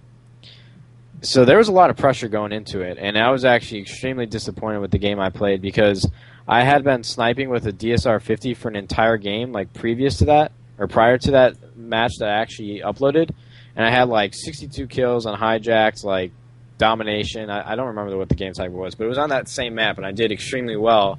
And then the next game where they tell me I'm recording, I sit down at a new station, and I just couldn't get anything going. So it was actually a lot of pressure because you want to get like the best gameplay to put up on YouTube. But that was a really good run with the ballista. That was hard to do, and I think it's going to take like a couple days, maybe in a week or two, for a lot of players to get used to the gun and how it works. I definitely think you're going to have to have a really good shot to get good clips with the ballista, and I don't think it'll be a viable option for competitive just because it's too inconsistent and hard to use. But the DSR 50 was definitely the best sniper rifle. I don't think I got any hit markers with that gun. Had an awesome audio file, sounded great, felt great. I definitely think that's going to be the sniper that everyone's using. I don't think the ballista is going to be used as much, only to the guys that are diehard iron sight fans. So can you use iron sights on all the sniper rifles? Or No. no, just that one. Just the ballista. Yeah. So, in regards to quickscoping and all that, is it similar to Modern Warfare 3, or is it more of a Black Ops 1 feel? It's like COD 4 and Black Ops 1.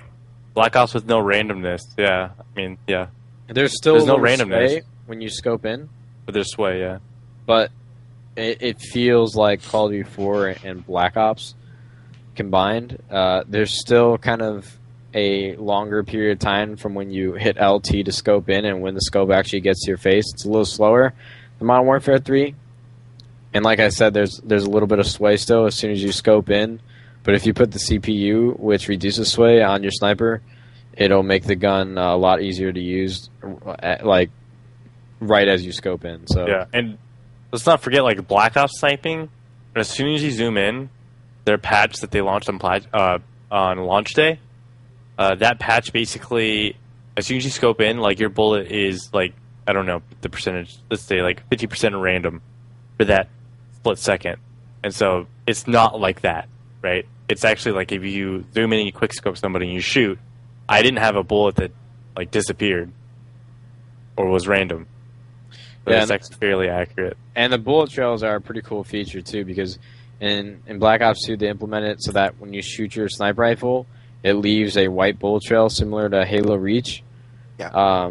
And lets you know where your bullet goes. But that's a good and bad thing, because if you're like sniping in the back of the spawn trying to pick off a really clutch shot, they'll know exactly where you're at. But that's only for like hardcore snipers that actually use the gun the way it's meant to be used. But it'll let you know like where your bullet is going, and that's gonna be awesome for laser sight no scopers, because it's gonna know how close you were or how you have to adjust where you're aiming. So sniper rifles were done well. Hitboxes, are they pretty tight, or are they kind of loose, or what's going on with those? I was getting some inconsistent hit detection at times, but either way, I still think the game felt good. It's gonna be weird to see how it's played on an actual online connection where you're like playing on somebody else's host, because we were playing like in the same LAN lobby, so obviously it was very, very, very consistent. So I'm curious to see how it plays online. Now I'm getting ready to link something here in the chat that was linked to me on Skype actually. Is this something similar to the pick 10 list here? I mean, this is kind of I didn't link properly, but No, This that's is, the exact thing. it's supposed to be like a pick 10, like kind of a preview.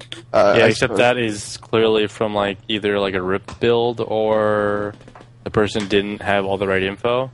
Because there's a lot of wrong things on there, like point values or score streak values.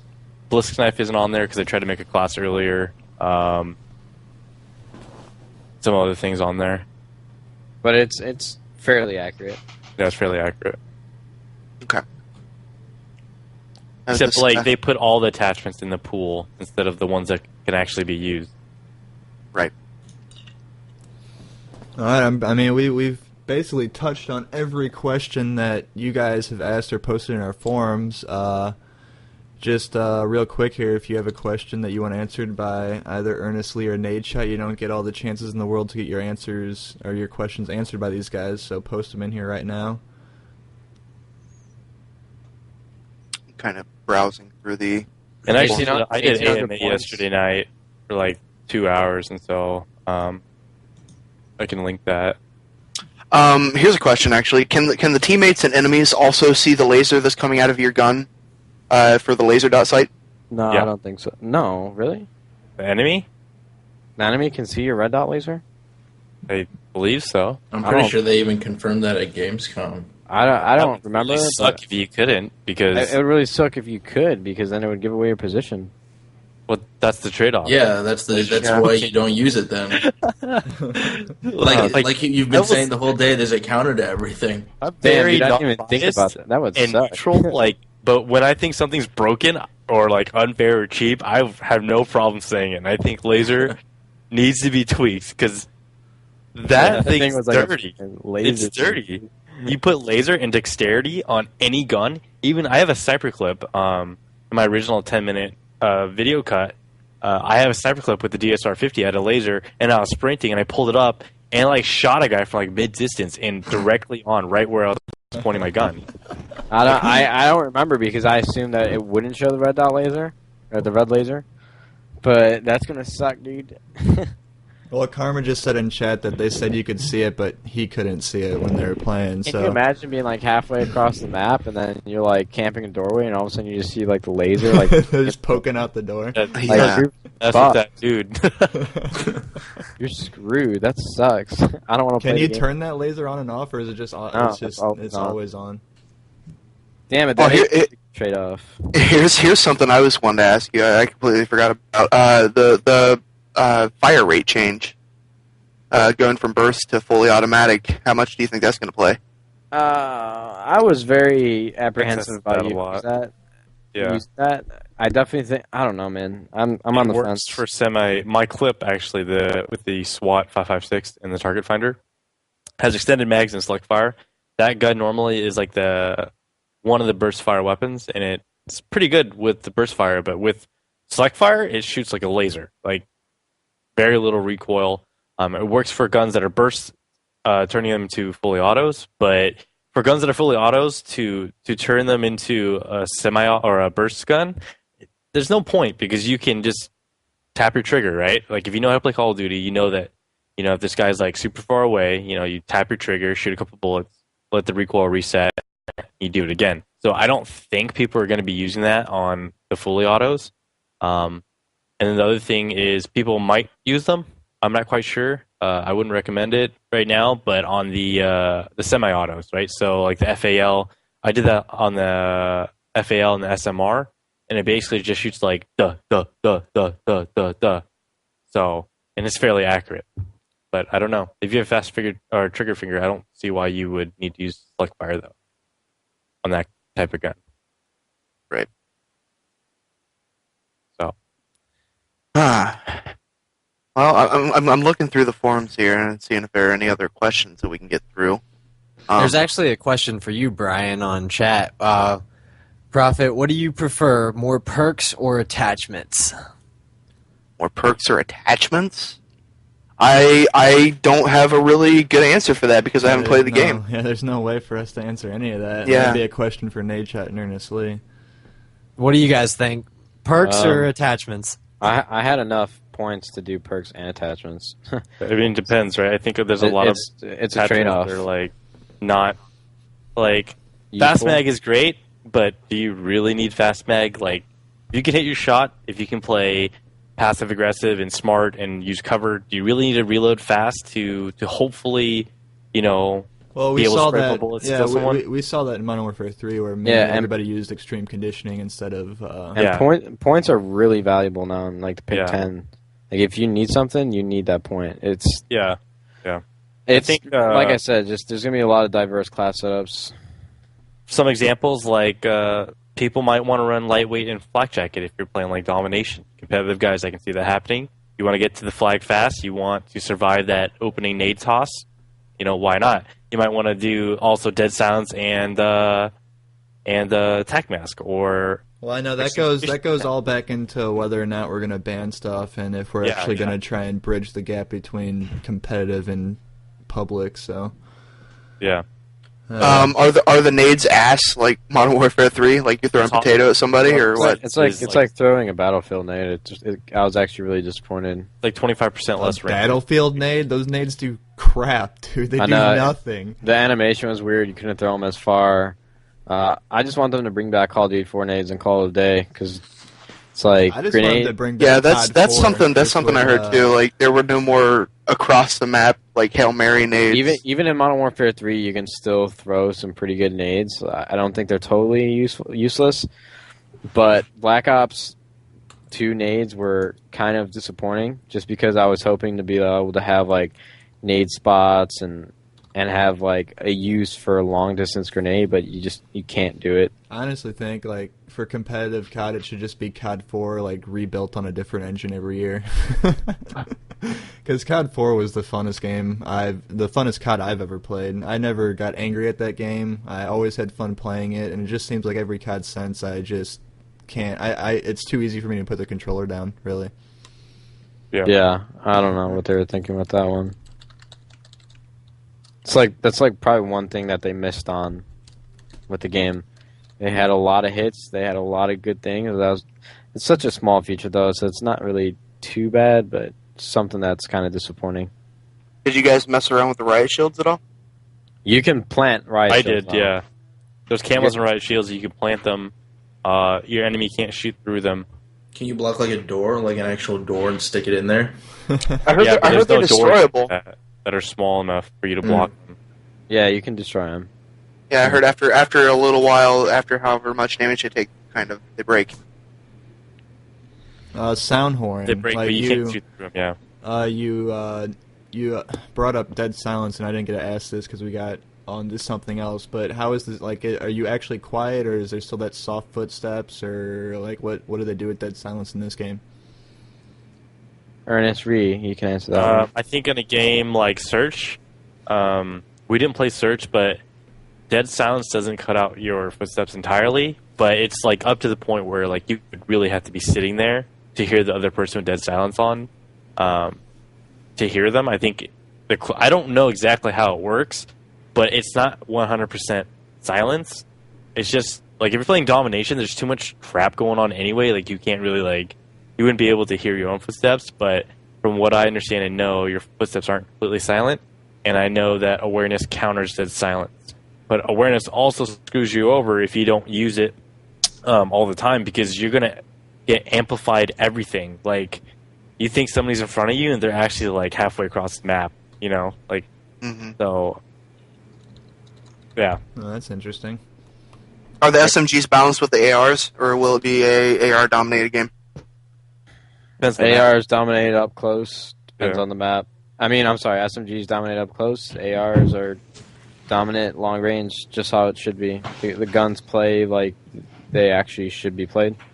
So it's really going to depend on how smart the player is, how well he moves around the map, and how well he uses the map to at his advantage. So it really depends on the player in the maps. and the maps, obviously. Yeah, as always. Like SMGs are like huge disadvantage on lockdown. That's why some teams run like 3 hours in SMG, but on Dome you have like 3 SMGs and 1 assault rifle. So it really depends on the maps. Here's something a guy brought up on the forums. He thinks something that can be abused on Black Ops 2. You load up on the perks, you have a friend with a 3 attachment gun, kill himself, you pick up his gun, bam, 3 attachment gun, 6 perks. That's Any I mean opinions on that's like thinking outside of the box. You'd really have to try and right. Like, obviously, like, yeah, you could do that, but, like, Treyarch's not going to worry about that. That's still, like, minute, right? Like, who would... Right. That's, like, for a bro and his friend playing Domination, and they're like, hey, let me give you this stacked up weapon. You're like, yeah, sure. But not really an issue. Of course you can do that. It's just kind of like, whatever. Shoot, Yeah. Now, something I saw when you guys released your videos, it shows the attachments that are involved, like attached to the gun, or the perks attached to the gun on the ground when you go to pick it up. Oh crap! Attachments. Yeah, It's dog. customized. You didn't watch my breakdown video apparently. Oh, I'm sorry, dude. On some kind of of mine, it just said offended. customize, and some of them it's actually said it. So No, I'm no, actually no. not quite sure. Well, how- actually, post your YouTube videos in the chat here so everyone can go. No, you Yeah, guys for should sure. subscribe to me. Fuck that. Okay. How they gotta subscribe? when- For the- yeah, for when the they people go that see aren't, the though. video, then go Yeah. subscribe to them. When Just- you're watching I'm- the video, hit the See, this is what subscribe. happens when kidding. competitive players get into YouTube. I'm just joking. You're so dumb, Chiz. I'll show you, like, on my video, very first clip, Vector says customize. It doesn't say what I was using. So actually, I think it depends on maybe what it's you're if using. They're your teammate. Maybe Whoops, that's the wrong link. maybe it'll show like if it's your teammate, and if it's the opponent's gun, it won't show. You ever think about that? Like that would make sense. True. Or it could be, yeah, I mean, it could be that. It could be, like, so actually, this is weird. If you guys watch the first 6 seconds, I run out with a customized Vector, K10. I use the crossbow, I shoot it, and then I switch back to my Vector, and it actually lists what I have on the Vector.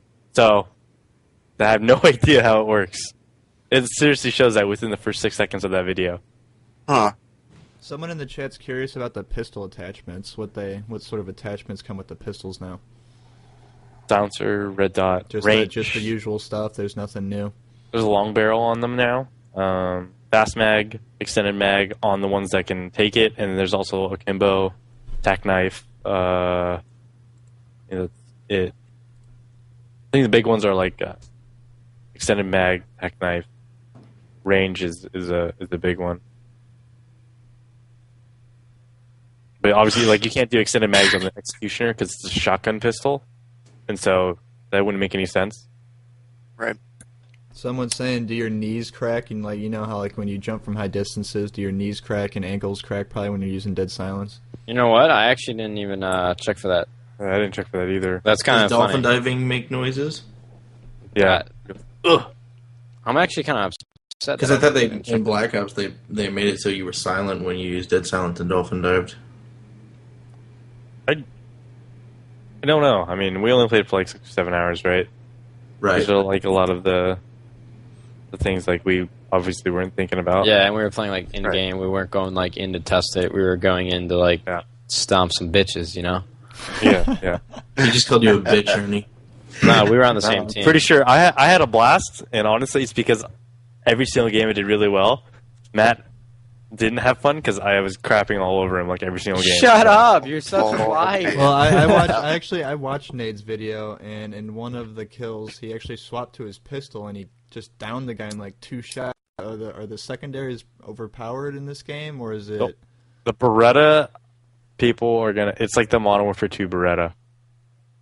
Do you guys remember what all pistols there were? Like you remember? Yeah. You remember the Desert Eagle from COD 4? Like I could run around in pubs with just the Desert Eagle. It was that overpowered. Like I love doing that. But the Beretta. So if you guys saw my clip, I had a Beretta with a red dot. It's because I was actually gonna try and play only with the Beretta because I knew it was so cheap, or like not cheap but powerful. I think that's gonna scream, nerf. Like Right. when the game's out. The TAC 45 is like a regular pistol, has pretty high recoil for a pistol, similar to like a Deagle, like a Model for 2 Deagle. And then the Cap 40 is a submachine, or rather a fully auto pistol, a machine pistol, very low. Only has like 20 shots per clip. And then there's the Beretta, and then Executioner, which I use it, and it was balls. It was bad. Is that like the similar to like the Colt or whatever? The with the No, it's a shotgun pistol, so it doesn't have the range. shotgun pistol. Really? It'll one-shot somebody at point-blank range, but it has no range at all. Yeah, dude, that thing is fucking terrible. Doo-doo. Like, I used that thing and I was just like, The Why? executioner. what were you thinking? I would rather knife than use that gun. And I saw it on the trailer, like the original trailer. I was like, damn, that's a new Magnum. Put it on my class now. Right. I was so excited to use it, and I was like, nope, pass. yeah. So, of all the guns that you guys used, what is your favorite? The Scorpion. The Scorpion. Nice. The Scorpion. The Scorpion busted Scorpion. ass, dude. That thing was so much fun to use. I can list like the guns I think are going to be the best. But what's wrong with that? MSMC with Scorpion, and then you'll get the odd one who's going to use like the Vector. I think that's going to be an okay, pretty good one. MP7 is not the same. Questionable. Like they beat up.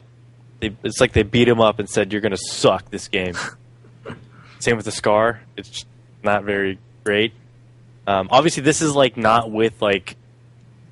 This is just stock, right? Not saying like grip and laser and extended mag. Right, Stuff. right. This is just stock because the guns are completely different with grip, with laser, with quick draw, all that stuff. For ARs, I see the Type 25 probably being what the competitive dudes are going to be using. I really like the AN-94. It's kind of like an AK-47. Has that kick, has that feel. Other gun is the M27 carbine, and it's fairly weak, but it feels good, and it shoots at a good fire rate, but it's kind of weak. And then the M8 is a 4-shot burst gun, and that's pretty good gun. I think it's like the first AR you unlock too. So I think everybody's going to be running that. Do you run faster with pistols in Black Ops 2 like you did in Black Ops 1? Yes. Yeah, you have speed modifiers. Like if you're holding a pistol, you run like at the base speed. I don't know what it is, or like SMG, you run faster than you would run if you had a AR. I don't know the distances or for how long, but it seemed like you sprint. Your sprinting duration depends on what you're holding. That's what it is. Is there something like second chance in this game? No, there's no. Yeah, that was something he made very clear. There was no second chance or any of that. Yeah. There's no second chance in Modern Warfare 3, guys. Come on, there really isn't. No, if you get like a 30 kill streak on Black Ops 2, you get like a second life. So if you die, you go in the last stand, you can get right back up. No, I'm being serious. Just saying, I don't know why everybody's mad about Modern Warfare 3. There's no second chance. It's final stand. You guys didn't hear about Dead Man's Hand? Yeah, Dead Man's Hand. Death streaks are back. I swear. How are they? Yeah, it's like a pick now, like one of your points for pick 10. So like, not a lot of people are going to use them. They don't want to give up a point for it. You should really do stand up. Yeah, what the hell? I'm not joking. If I was joking, I'd be laughing. Oh, yeah, I'd love to see what your face looks like right now when you're saying that. I'll turn my camera on right now. I got a straight face. You think I'd be smiling when I'm in the same call as Chiz? Nope. Yo, what is this background between you and Chiz? I feel Please don't turn your tension. camera on. If Chiz Share wasn't with here, all he'd the probably viewers. try to be mean to me. I would just ignore him. Yeah, Chiz wants to be cool and act like a dick for no reason. Well, Chiz likes dick. Last He's time I already checked, said he that. was the dick as soon as he started talking. Isn't that right, Jerry? No, Same. me and Chiz just fuck around. He's a cool guy. And we just screw around. There's no beef. Except that he sucks at Call of Duty. And White Boy 7th Street is the C4 King, and you are not. Yo, he handed the title over to me. Ernie's acknowledged it. It's okay. You'll have your own I'm title actually one day. probably... Yeah, I already got my own title, dog. I mean, you've got Kata XP, I but think- I mean, that's think, 2 years ago. I'll probably be playing some competitive. And I got the nod from Matt. He thinks I'm pretty good, so that means a lot. I honestly think You if, just play if, Smite. What time do you have on your hands? if Ernie played and learned how to play competitively and learned like the ins and outs of the game, like his shot is fine. He could be a top pro. I That could probably that- start doing like Spawn Hawks. Like that goes for anybody. If you have a good shot, all you gotta do is learn how to play the game, and you'll be a good player. adding that new dynamic, right? Imagine 4v4 search and destroy. I know the Spawn Hawks. Boom, 2 people down. What off are of spawn Star- hawks? You throw a tomahawk off spawn. Oh, spawn. Yeah. I didn't know that needed elaborating, but I gave it to you. I forgot about tomahawks because I always just. I Yeah, was thinking shut that'd up. be kind of cool, but No, someone in the chat said define good shot. 360 no scope, tomahawks and knives. What's considered a good shot if you can consistently outgun somebody? It's having good accuracy. Like I'm gonna sit here and be honest with you guys. I probably don't have one of the best shots in competitive Call of Duty. Oh, you definitely don't. There's no way you do. I don't. Like I'm probably. See, here's the thing. I never had like the best accuracy. Like I don't have like too quick accuracy or proofy or scumpy, but I kind of use my wit to an advantage. Like I just try and play smarter, and I think that's why I found success. But if you have a really good shot, all you need to do is learn the game, and you will instantly become a better player. It's really all that you need. Like I think about it, in Search and Destroy, do you really need good gun skill if you want to win Search and Destroy? Or in Capture the Flag, do you really need a good shot? It's who is going to outsmart the other player. Yeah. Like online, I'm a very average player. Online, I'm very average. But on LAN, when it's like in a tournament, I feel like that's when I play my best. That's just my personal opinion. I don't know if other pro players would agree with me, but Well, I mean, just like with anything else, you got to work to be successful, right? I mean, you can't just expect success to come to you. yeah, that's what everybody really just overlooks. They do. They overlook it a lot, and it's kind of just it's just being naive. Fact. Oh well. Jared, on a side note, we now have 109 members on the forums. Yeah. So tomorrow I will get some random number generator thing online somewhere, and I will pick that winner tomorrow and announce it over Twitter, and then I'll get you your squid grip. I'll send it out Monday. You'll have it sometime next week. So I'll pick someone tomorrow. Thanks for What's squid grip? What's squid grip? Are you Yeah. serious? Are you, wait, Oh, are you man. being serious? You You don't know what gotta squid check it grip out is? here. I'm about to link it in the chat. It's a grip you put on your controller. It just wicks away all your sweat from your hands and everything. Because I already gives you more patented control and Octo comfort. grip, so all that was left was squid grip. I love my squid grip, dude. I honestly, I played Borderlands for like 12 hours yesterday. I didn't get sweaty hands once. It was awesome. I'm just fucking with you guys. I'm just trying to get free stuff. I actually would love to figure out how it actually, if it actually works. It does work. They actually do. Yeah, What about Yeah, I that love gamer 'em. grip? I've never used Gamer Grip. I have no opinions on it. I would rather put something on my controller and have it there than actually rub I've never something used on my squid. hands. I've never used squid grip either, so I can't really say anything about it. I don't know anything about it.